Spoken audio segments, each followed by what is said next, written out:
નમસ્કાર, પાટનગર નેટવર્ક ન્યૂઝમાં આપનું સ્વાગત છે। હું છું દિવ્યા આપની સાથે। નજર કરીશું ખાસ ખબરો પર। મહત્વના સમાચાર સામે આવી રહ્યા છે। ગુજરાત બંધના ખેડૂતો ઉતર્યા છે આંદોલન પર। જી હા, ગુજરાત બંધના ખેડૂતો ટ્રેક્ટર આંદોલન કરી રહ્યા છે। ટ્રેક્ટર રેલીનું ખાસ આયોજન કરવામાં આવ્યું છે। આપને જણાવી દઈએ કે ગુજરાત બંધના ખેડૂતો હાલ આંદોલન કરતા નજરે પડ્યા છે।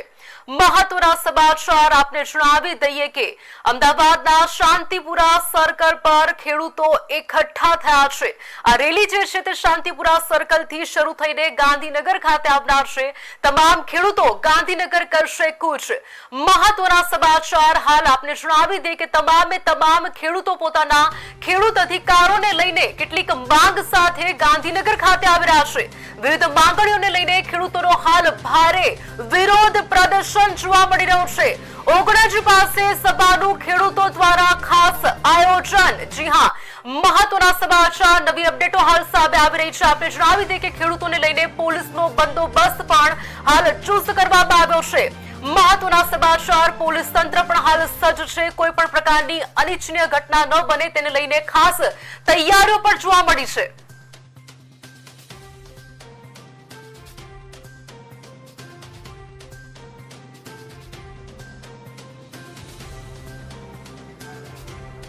આ અંગે વધુ માહિતી આપવા માટે હાલ આપણી સાથે શ્લોક ચૌહાણ જોડાયા છે।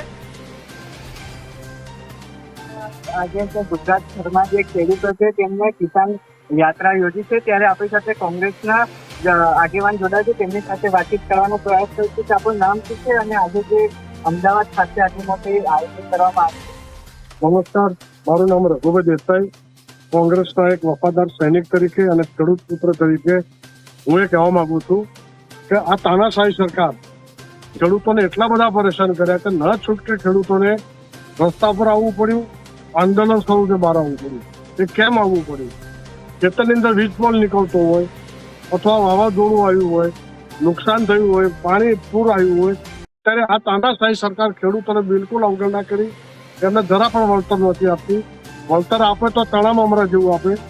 એ માટે થઈને એની વ્યથા ઠાલવવા માટે કોંગ્રેસ કિસાન સમિતિ અને કોંગ્રેસ ના બીજા જે 12 થી 15 સંગઠનો છે એ સંગઠનો સાથે મળીને એક મોરચો બનાવી કિસાન કોંગ્રેસની આગેવાની નીચે આજે ઓગણસ પાસે ખેતરની અંદર અહીંયા કિસાનો લોકો ભેગા થશે। કિસાનોની સભામાં આવી છે, પરંતુ આની પહેલા જે ગાંધીનગરમાં સભાનું છે ત્યાં પરમિશન ન મળવાનું કારણ છે? ગાંધીનગરમાં પરમિશન ન આપવાનું કારણ એ છે કે સરકારને એક ડર ઘૂસી ગયો કે જો ધરતીનો તાત ખેડૂત રસ્તા પર આવી જશે અને ગાંધીનગરમાં ટ્રેક્ટર લઈને આવશે તો અમારું સિંહાસન ડોલી જશે અને સત્તાને ખતરો આવશે। લોક જુવાળ ભાજપાથી વિરોધમાં જશે। એનાથી ડરીને એમણે કેન પ્રકારે સરકારી બળનો ઉપયોગ કરીને અમને એવું કહ્યું કે તમે ઓગણસ પાસેના ખેતરમાં કાર્યક્રમ કરો, અહીં ગાંધીનગરમાં નહીં। ગાંધીનગરમાં કાર્યક્રમ કરશો તો અમે તમારા ટ્રેક્ટરો અને તમારા ખેડૂતોને ડિટેન કરીશું। એટલા માટે અમે એવું નક્કી કર્યું કે ખેડૂતો પરેશાન ન થાય, એમની વ્યથા વ્યવસ્થિત રીતે બતાવી શકે। એ માટે અમે સંઘર્ષમાં ઉતરવાના બદલે પોલીસને સહકાર આપવા માટે અને પોલીસને તકલીફ ન પડે, પ્રશાસનને તકલીફ ના પડે એ માટે ઓગણસ પાસેના રિંગ રોડ પર ખેતરની અંદર આ આયોજન ગોઠવ્યું છે। અંદાજે કેટલા ખેડૂત આવવાના છે, કેટલા કોંગ્રેસના દિગ્ગજ નેતા આવવાના છે અને કેટલા ટ્રેક્ટર આવવાના?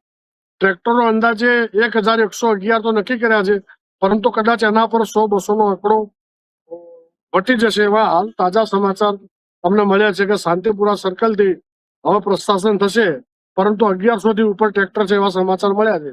એ સિવાય કોંગ્રેસના તમામ કાર્યકરો અને એક ટ્રેક્ટરની સાથે 3 થી 4 ખેડૂતો, એમ ટોટલી 5 થી 6 હજારના માણસો આ મેદાનની અંદર સરકાર સામે વ્યથા ઠાલવવા, પોતાની સમસ્યાઓ રજૂ કરવા માટે એકઠા થશે। જી દિવ્યા, આપણી સાથે જે કોંગ્રેસના કાર્યકર જોડાયા હતા તેમનું કેવું છે કે 4 થી 5 હજાર કરતા વધુ ખેડૂતો આવવાના છે, કોંગ્રેસના મોટા કાર્યકર આવવાના છે અને 1111 જેટલા ટ્રેક્ટર આવવાના છે। જી દિવ્યા। જી ચોક્કસથી શ્લોક, જે રીતે ભારે ગુસ્સામાં આજે ખેડૂતો નીકળ્યા છે ત્યારે કઈ માંગો છે, એટલે કે મુખ્ય 5 માંગો સાથે તેઓ આજે માંગ સાથે તેઓ રેલી કરી રહ્યા છે, ત્યારે મુખ્ય માંગો કઈ છે જણાવશો? માંગમાં તો એક વાત કરીશું કે જે તેમની ખેતી, જે જગ્યાએ ખેતી કરે છે ત્યાં જે પોલ નાખવામાં આવે છે, જે ટાવર નાખવામાં આવે છે, તેની બદલે તે નાખીને જે ટાવરની બદલે જે ખેડૂતોની ખેતીની જમીન હોય છે તેને પૂરતું સરકાર દ્વારા જે પૈસા આપવામાં આવતા નથી, અને સાથે મારી પાછળ અહીંયા 5 માંગો લખી છે, તે બી હું તમને બતાવવાનો પ્રયાસ કરીશું કે જમીન માપણી અને કાપણી બંધ કરો છે, ખેડૂતોને દેવા માફ કરો, તે તેમની બીજી માંગણી છે. ત્રીજી માંગણી છે દૂધ અને ખેત ઉત્પાદનના ટેકાના ભાવ જાહેર કરો, તે તેમની ત્રીજી માંગણી છે.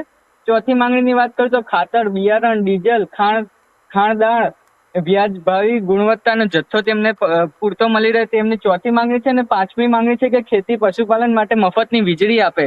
પાંચમી માંગણી એવી છે કે તેમને મફતની વીજળી આપે, તે તેમની પાંચમી માંગણી છે.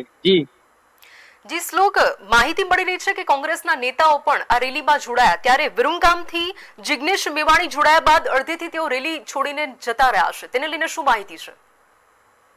એવું કહેવામાં આવે છે તેમને અંગત કઈ કામ હોવાથી તે હાલ જોડાઈ શક્યા નથી. અડધી રેલીમાં નીકળી ગયા છે, ને તેમનું કેવું છે કે તે અહીંયા જે સ્ટેજ છે ત્યાં આવવાનો પ્રયાસ કરશે. તેમને કઈક આંતરિક તબિયત ખરાબ હોવાથી તે હાલ જતા રહ્યા છે. શ્લોક, રેલીમાં 20 થી વધુ ખેડૂત સંગઠનો પણ જોડાયા છે, ત્યારે ખેડૂતોનો જુસ્સો કેવો છે? હું બતાવવાનો પ્રયાસ કરીશ કે અત્યારે 50 કરતા બી વધુ જે ટ્રેક્ટરો છે તે અહીંયા આવી ગયા છે. તે બતાવવાનો પ્રયાસ કરીશ કે તમે જોઈ શકો છો મારી પાછળની બાજુ જે 50 કરતા વધારે આવી ગયા છે, ને બીજા છે તે હાલ રસ્તામાં છે. મેં કીધું તે રીતે 1111 જે ટ્રેક્ટરો છે તે આવવાની ગણતરી કોંગ્રેસ દ્વારા અને જે ખેડૂતો છે તેમની દ્વારા કરવામાં આવી છે. જી શ્લોક, પોલીસ બંદોબસ્ત કેવો જોવા મળી રહ્યો છે? પોલીસ બંદોબસ્તની વાત કરીશ તો અનેક પોલીસો જે એએસપી, એસપી અને જે ગાંધીનગર અને અમદાવાદના જે મુખ્ય જે પોલીસ કહેવાતા જે કમિશનર છે અને તે બધા આવી ગયા છે. અને જે કોન્સ્ટેબલની સંખ્યાની વાત કરીશ તો 400 થી 500 કોન્સ્ટેબલ મૂકવામાં આવ્યા છે.